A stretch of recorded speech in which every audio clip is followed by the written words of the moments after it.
to the Weekly Hijack. Hello. Jack. Lost Edition. This time, one of the most seminal episodes of Lost, Numbers. This is what, back when this episode first came out, like, what would you make out of this episode? I'm still not sure what to make out of it in some ways. Like, Hurley's great, but they keep it so ambiguous, even, after we know everything about what the numbers actually mean.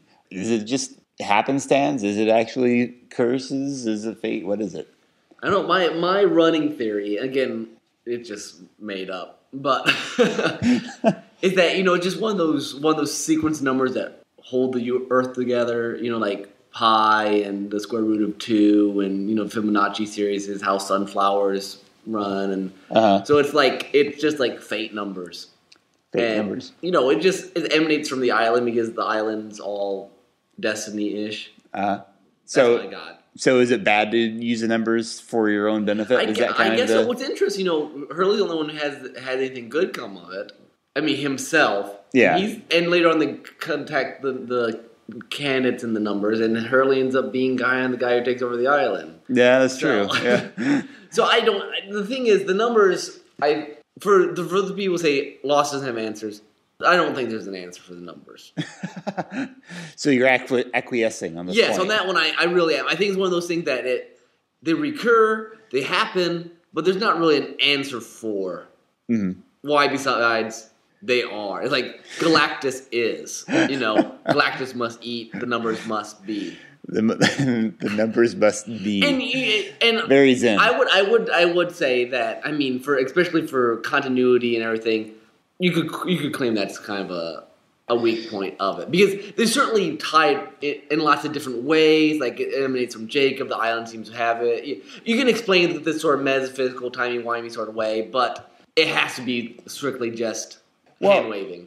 It's one of those things that the only way you could get actual answers of it is if you establish something very specific mythologically. Yeah. And Lost doesn't do anything like the specifics. And in fact, some people think it weakens the show when it does nail things down. I'm not sure I agree with that. But. I'm not necessarily against the numbers not having an answer, but it is kind of bothersome when you want to tie everything up in a nice bow and you can't. True, very true. I know there's the augmented reality games they had in 3 seasons. There was this thing called the Valencia equation that involved the numbers, and it was like some equation that had to do with fate or destiny or something like that. And I don't know if it's canon or not. But probably not. It's probably not canon, but it's. I don't think even the video game they made is. There's some canon elements in there apparently, but most of it is not.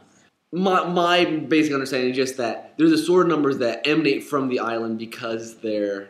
And honestly, probably Dharma set up the transmissions at some point because they tried to scientificize everything they found on the island. Yes.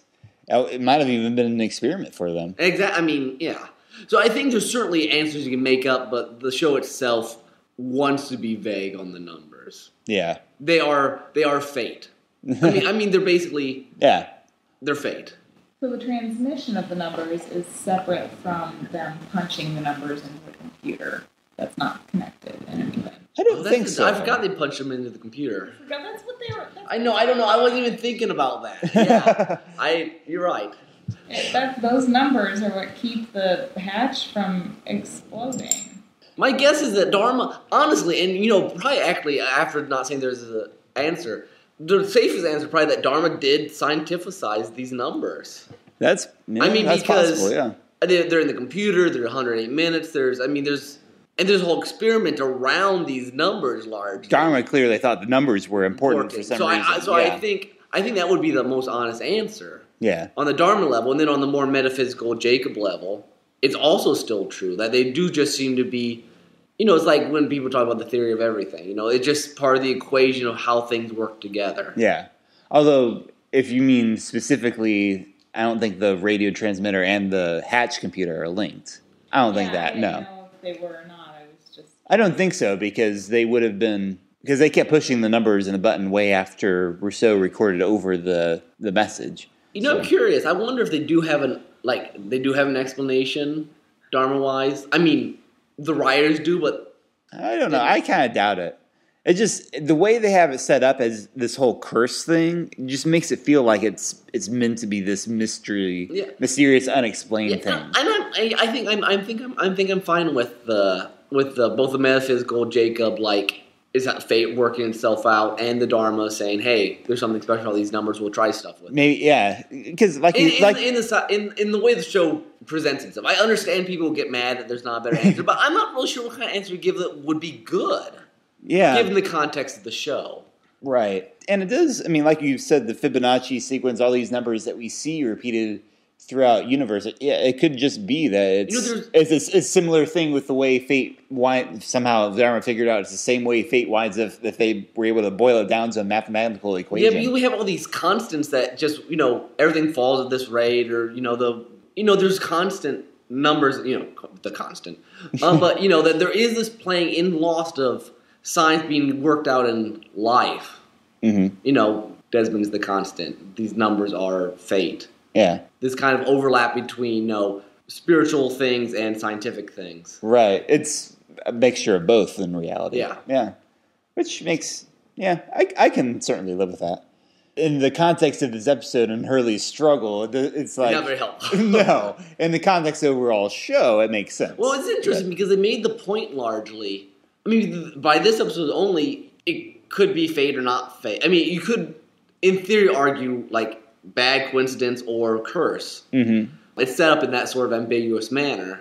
It's interesting they pull the emotional climax is not finding the answer, but finding that someone will agree with you that you're not crazy. Yeah, says the crazy French lady.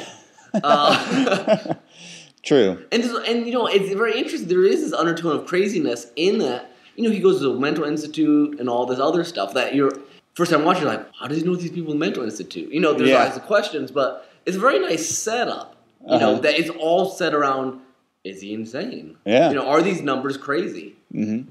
An interesting Locke and Claire's discussion came into talking about luck at some point. Yeah. And Locke's very, what was the word I used? His understatement? Yes, his understatements. I believe in a lot of things. Which is very true. Yes. Locke's about ready to believe anything that you're willing to sell him. What's great about this episode, in many ways, because different episodes of Lost have very different feels. This one is basically like a dark comedy. Like, especially the flashback. It's funny, but it's horrible. People fall off buildings. And I mean, it's a very interesting style. I mean, because Hurley episodes tend to be more lighthearted, but they're not comedies per se. There always seems to be the element of sadness or death, and to a degree, yeah. I mean, not in a dark way, but in this like slightly off kilter. It reminded me of a bad trait of Charlie's sometimes. I think there's another Hurley episode like this where he basically kind of writes off whatever Hurley is trying to do. It's kind of jerkish of Charlie. It kind of acts as if Hurley is beneath him in a sense, like he's only supposed to be like this goofy guy around camp, and he never really credits very many of Hurley's big picture ideas. Well, and it's very interesting, because Hurley, Fun Time Hurley. Yeah. I mean, we're near the end of the season. We've got like 6 episodes left, and he would just get a flashback for him. I mean, he's the only major character that we haven't had one yet. Yeah, because I think the audience is also, he's Fun Time with Hurley. He doesn't have a deep backstory. Right. And, well, I mean, in some ways, his backstory is not nearly the, deep... I mean, he faces traumatic, but it's different than Sawyer's or Jack's. It fits his character really well. I mean, Hurley's a little bit of a geek in some ways, and, it fits that he'd have this quirky backstory. It's funny, I thought they were going to show us Mr. Clux because he was eating out of the chicken bucket, but they didn't. They haven't gotten to the fact that he bought it yet. Yeah. Or owns Locke's box company. Yeah, I know, but I just think that. Yeah. Nice tie back. Actually, I went back and found some a Lost blog I used to read a bit, and I was hunting down some recent episodes around the time that these episodes have been coming out, and it's interesting to see even then, as they were already people had recognized Hurley and done screenshots and translated the Korean text and from the last episode, and People are already at this phase, like, they were hardcore. Yeah, they were already reading in lots of stuff and things like that. So I'm sure someone was like, aha, box company, I bet that's Locks.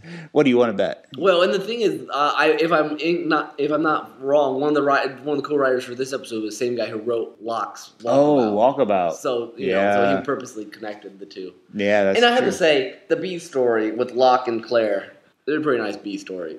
Yeah. Something for Claire's nice. He's making stuff. I mean, Locke in this first season, he is your Locke. And he's also sort of a grandpa. I mean, he's the cool grandpa you all kind of want to have. I mean, he goes a little nuts next season. Yeah. And then after that. Oh, man, Ben messes him up. Ben messes him bad. So, yeah. Very entertaining. And, very entertaining episode. Dealing with the numbers is, obviously something any Lost fan has to deal with at some point. It's true. It's a very important part of the iconography of this show. Yes. Yeah, exactly. I don't know how many people have probably played the lottery with those numbers since then. That's a good... I wonder if anyone's won with them yet. Probably not. I don't know if they'd want to. Maybe not. And it's okay. I just think it's great. Hurley is the only person in this entire show to get away with hugging Rousseau. Well, except for probably Alex. Except for Alex. And I was thinking, or realistic sense, that's probably the first physical touch Rousseau's had in 17 years. Yeah, I suppose so. It's probably it was probably a good thing for her. So she's like, here, have my battery. Yeah, that's true. Oh, poor Rousseau. I wonder why she didn't. She just doesn't trust me. She just doesn't trust people. No. But I think Hurley has the ability to make anyone trust him. Yeah. Yeah, I think that's true. Okay. All right. Well, that's our weekly hijack. Weekly hijack. Yeah, we won't have a Lost episode next time due to the epic 2-season finale of Once Upon a Time. 2-season finale. 2 hours. 2 hour season finale of Once Upon a Time. But look forward to that. And then we'll get going on Lost pretty hardcore because we won't have any ones. Yeah. So should be fun times. Right. For us anyway. This has been Nick. And this is Tim. Adios. Bye.